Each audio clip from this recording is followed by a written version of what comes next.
उत्तर प्रदेश के फतेहपुर जिले में अवैध नर्सिंग होम्स का संचालन बड़े पैमाने पर किया जा रहा है, जिससे कई परिवारों को गंभीर परिणाम भुगतने पड़ रहे हैं।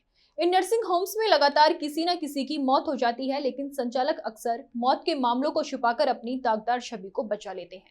स्वास्थ्य विभाग भी किसी मौत के बाद ही जागता है और केवल औपचारिक कार्रवाई करके मामला शांत कर देता है।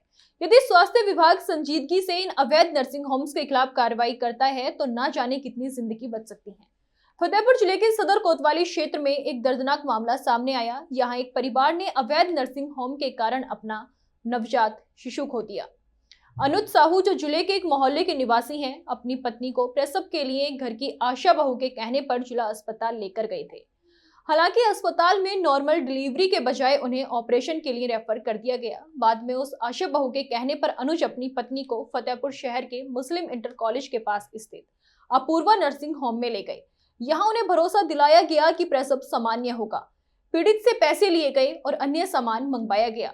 हालांकि जैसे जैसे समय गुजरता गया, स्थिति बदलती गई।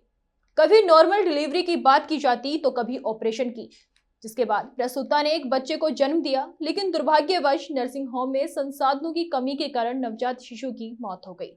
परिजनों ने इस घटना के बाद हंगामा किया, जिससे नर्सिंग होम का स्टाफ, जिसमें संचालिका भी शामिल थी, मौके से फरार हो गया। पुलिस और स्वास्थ्य विभाग की टीम मौके पर पहुंची और जांच में जुट गई है।